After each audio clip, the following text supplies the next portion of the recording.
بسم الله الرحمن الرحيم.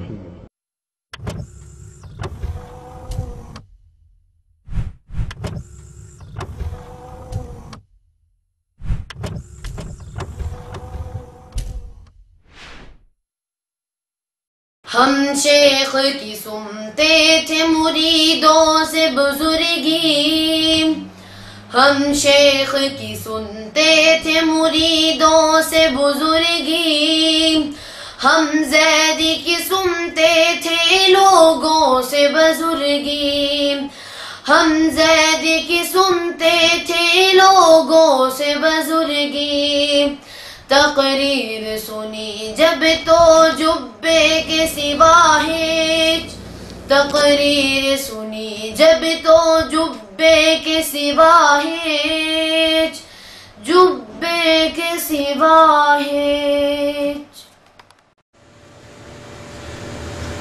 محترم سامعین، سورۃ انفال کی آیت نمبر 67 یوں ہے: ما کان لنبی ان یکون له اسری حتی یسخن فی الارض تریدون عرض الدنیا واللہ یرید الآخرہ واللہ عزیز حکیم۔ اس آیت کی تشریح میں تفسیر ابن کثیر میں ہے کہ حضرت انس رضی اللہ تعالی عنہ کی روایت میں ہے، نبی اکرم صلی اللہ علیہ وسلم نے غزوہ بدر کے قیدیوں کے بارے میں جب صحابہ کرام سے مشورہ کیا تو حضرت عمر رضی اللہ تعالی عنہ نے عرض کیا: یا رسول اللہ اضرب اعناقہم، اے اللہ کے رسول صلی اللہ علیہ وسلم ان کو قتل کر دیا جائے۔ جبکہ حضرت ابو بکر صدیق رضی اللہ تعالی عنہ نے عرض کیا: یا رسول اللہ نرا ان تعفو عنہم وان تقبل منہم الفداء، اے اللہ کے رسول صلی اللہ علیہ وسلم ان کو معاف کر دے اور ان سے فدیہ لے لے۔ ملاحظہ ہو تفسیر ابن کثیر سورۃ انفال آیت نمبر 67 کی تفسیر۔ محترم سامعین، اس آیت کی تفسیر میں جتنی بھی روایات کتب تفسیر میں موجود ہے ان سب میں فدیہ کا لفظ آیا ہے۔ اسی تناظر میں جو فدیہ کا لفظ استعمال کیا جاتا ہے، ارے اس سے کیا مراد ہے؟ آئیے غیر مقلدین کی تفسیر دیکھتے ہیں۔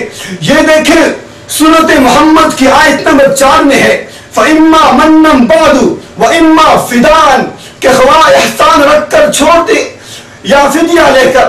اور حاشیہ میں فدیہ کا معنی یوں لکھا ہے: فداءً کا مطلب کچھ معاوضہ لے کر چھوڑنا ہے۔ محترم سامعین، یہ سارا پس منظر میں نے آپ کی خدمت میں کیوں عرض کیا؟ اس پر مطلع ہونے سے پہلے آپ ایگریکلچر پروفیسر طالب زیدی صاحب کا ایک کلپ سنیں۔ اللہ کے نبی آپ کا چچا بھی آیا، آپ کے رشتہ دار بھی، ہمارے رشتہ دار بھی۔ کیا کیا جائے؟ اللہ کے نبی ان کو معاف کر دیا جائے، جن کے پاس طاقت ہے ان سے جزیہ لے لیا جائے۔ اللہ کے نبی بیت المال میں مال جمع ہوگا، ہمارے کام آئے گا۔ جن کے پاس مال نہیں وہ ہماری اولاد کو پڑھا جائیں۔ عمر تمہارا کیا خیال ہے؟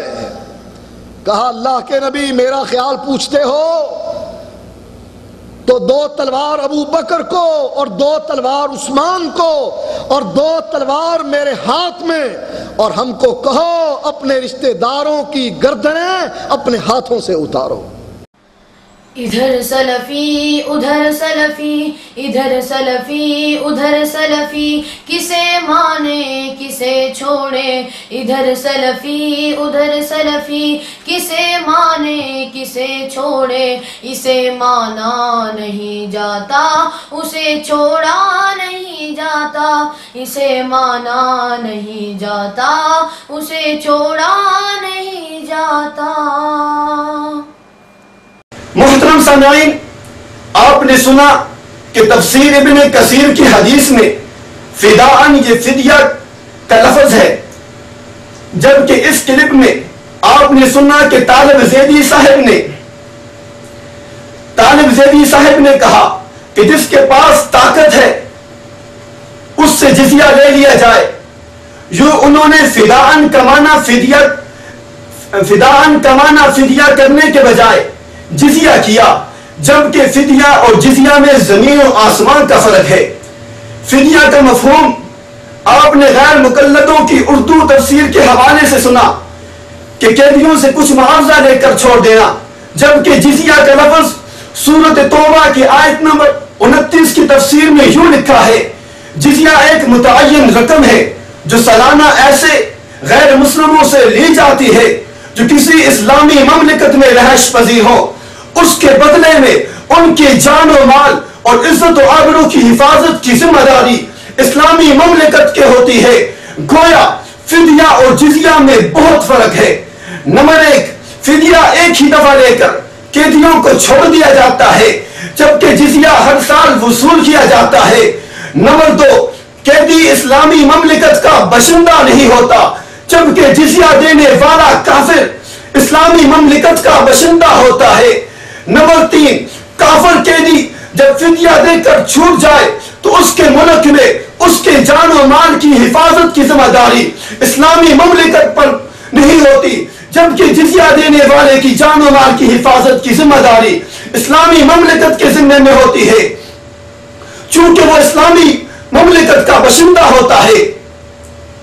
محترم سامعین، اس سب کے باوجود طالب زیدی صاحب علم کے میدان میں اس قدر پیدل ہیں کہ انہیں اس فرق کا بھی پتہ نہیں، اور انہوں نے فدیہ کا ترجمہ جزیہ کر دیا۔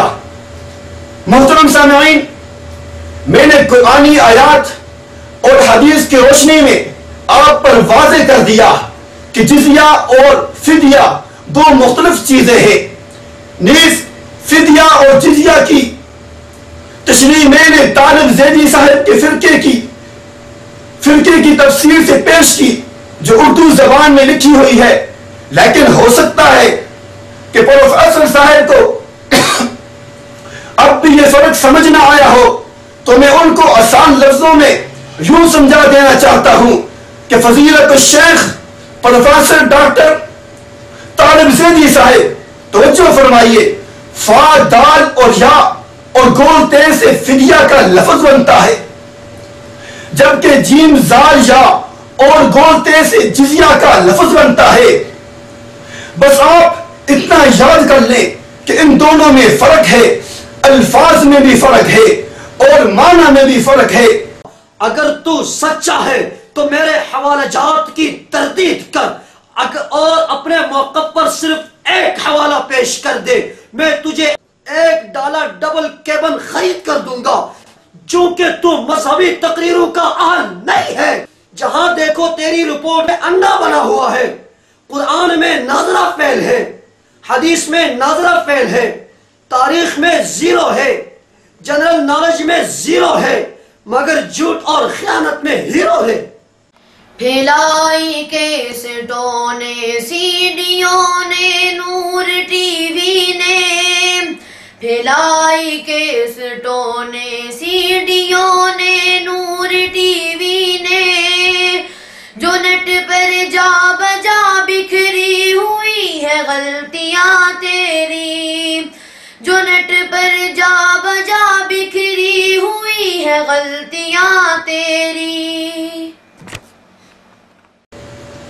محترم سامعین، یہ طالب زیدی صاحب بہت بڑے بڑے بول بولتے ہیں، لیکن ان کے علم کا معیار کیا ہے وہ آپ نے ملاحظہ کر لیا۔ نمبر 2، کاش کے طالب زیدی صاحب تقریر کرنے سے پہلے اس اردو زبان میں لکھی گئی تفسیر سے ہی فدیہ اور جزیہ کا فرق پڑھ لیتے، چونکہ عربی تفسیریں پڑھنا تو ان کے بس کا روگ نہیں ہے۔ نمبر 3، یہ لامذہب لوگ بڑی باتیں کرتے ہیں کہ جی تقلید کے بجائے خود تحقیق کریں۔ محترم سامعین، یہ طالب زیدی آج کل اس لامذہب فرقے کا باوا آدم ہے اور ان کا لیڈر ہے، جبکہ ان کی تحقیق اور ان کے علم کا یہ حال ہے تو ان کے چھوٹے بھائیوں کے علم اور تحقیق کا آپ خود اندازہ لگا لیں، جس کا نام طیب زیدی اور توصیف زیدی ہے۔ اور جب اس فرقے کے لیڈران اور فضیلت الشیخ حضرات کا باہر نکل جائے. کہ علم کا یہ معیار ہے تو عام لوگوں کے علم کا اندازہ آپ خود ہی لگا لیں.